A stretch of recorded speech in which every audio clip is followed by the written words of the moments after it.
Okay, so to start today's session, I'm going to quickly review what we talked about in the last one, which was the average rate of change. Remember that the average rate of change, it's really the wording. It's the slope that you learned back in 7th and 8th grade with the change in y over the change in x. It's just written in a different format or using different terms. So again, yesterday or in the last session, whenever you last watched it, was f of b minus f of a over b minus a, meaning the same thing as the change in y over the change in x.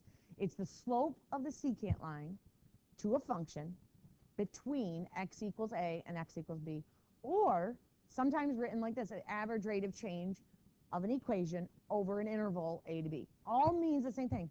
Notice that it's always between 2 points or 2x values. So just keep this on. This is like a page I would have in my notes for sure, and make sure that we understand how to do that. If you have questions about this or you're still not quite getting it, please don't hesitate to ask during class time tomorrow. Okay, so to see where we're at with this, let's just look at a couple more examples before we get into today's concept, which is the instantaneous rate of change. We'll get into that more in depth in the next. But my goal for today is that we're going to learn instantaneous rate of change versus average rate of change. So let's take care of average. Look at the equation y equals x squared minus 1, and we're going to find, this is one way that we could ask this question, basically saying I want you to find the slope between which two x values. Great, 1 and 3. So what does that look like? F of 3 means that what we're going to do is we're going to plug 3 into that equation. So I'd have 3 squared minus 1, that's the first part, minus f of 1. So that would be 1 squared minus 1 over 3 minus 1. So 3 squared is 9 minus 1, so that's 8. And then I have minus 1 squared minus 1, which is 0, over 3 minus 1, so it's 8 over 2, which is 4. And that's it. That's all I'm looking for. That's it. Next one, average rate of change of y equals f of x. Another way of writing this, but this is saying between 0 and 4. So I could have written this, and I'm just going to move this one here, but well, I guess I can't. Okay. So I'm going to do b here down below. And what that basically is saying, I could write it like you see here in a, but write it as f of 4 minus f of 0 over 4 minus 0. So f of 4 would mean 4 squared minus 1 minus 0 squared minus 1. I'm just a mess here. Over 4 minus 0. So 4 squared is 16 minus 1, which is 15. 0 squared minus 1 is negative 1. So I have 15 minus a negative 1, so that's 16 over 4, which is 4. All right, let's look at C. C says slope of the secant line to the same equation. But again, this is all referencing the same equation, but written in a different format. This time it's between 2 to 5. And so once again, we're really looking at plugging in 5 into this equation. So 5 would be 25 minus 1, or 24. Minus, plug 2 in there, 4 minus 1, which is 3, over 5 minus 2. You see 21 over 3, which is 7. Notice that they're not all 4, okay? Just want to make sure you know that it's not automatically, whatever you give the first answer is automatically the other two, so be careful about that as well. All right, now that you've had a chance to refresh your memory about average rate of change, let's look again at instantaneous rate of change. Again, this is from last year.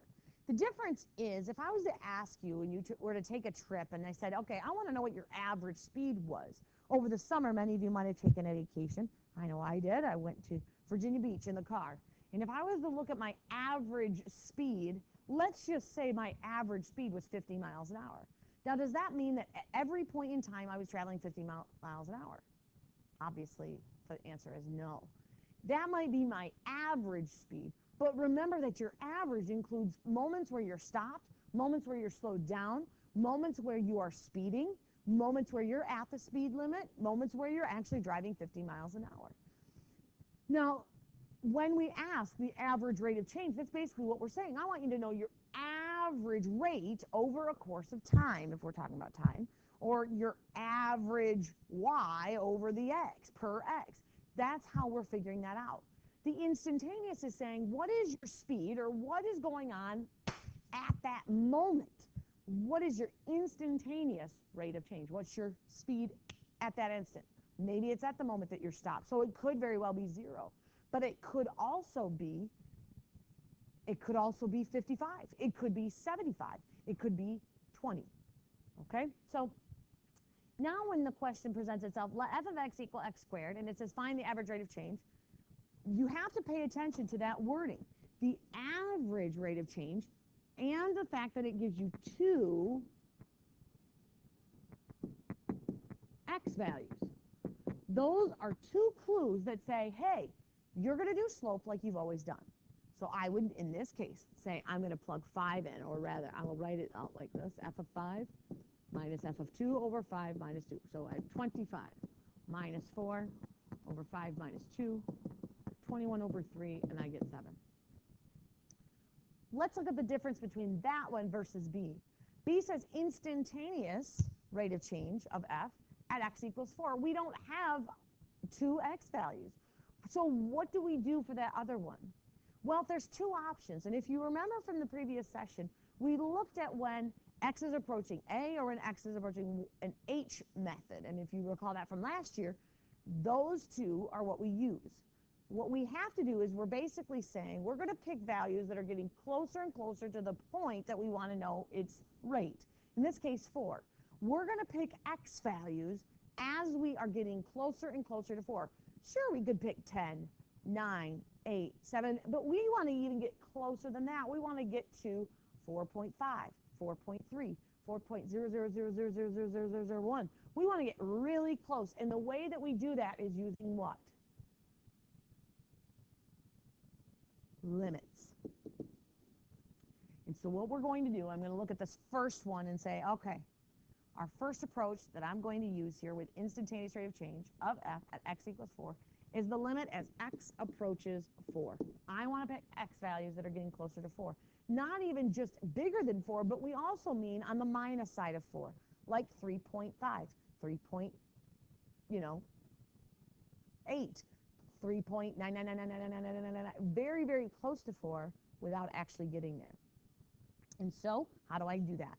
Well, if you recall, the way we do it is we say, okay, we're going to pick that x. We don't know what that is, but f of x minus f of 4, because that's the one we're curious about, over x minus 4.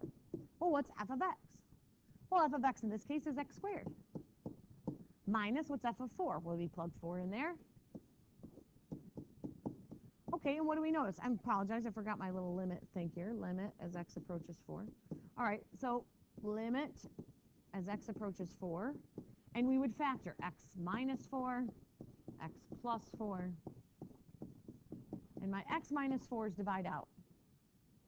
Then what do we do next? Does anybody remember how to handle limits? We're going to plug that 4 in here, and we get 4 plus 4 to get 8. That means that the slope at 4 is 8. That instantaneous rate of change. All right, let's look at another one. What if I said I want the slope of a tangent line? Well, believe it or not, instantaneous rate of change and slope of a tangent line are exactly the same question. Those mean the same thing. Remember that a tangent line barely touches the curve. And if I was to look at the curve of y equals x squared,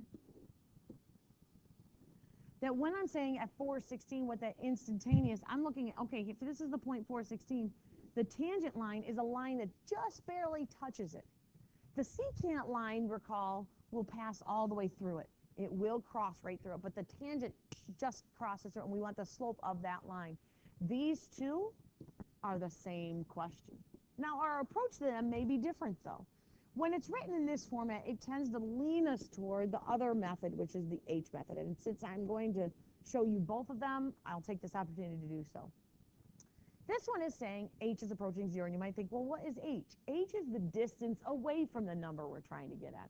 It's just a different perspective. It really, in essence, means the same kind of thing.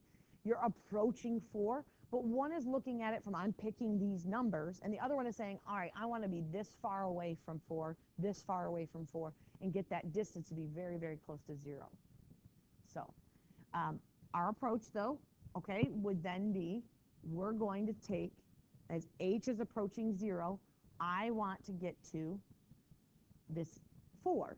So we write it as this, 4 plus H minus f of 4 over 4 plus h minus 4. Now, this will always happen this way. The 4's will cancel out.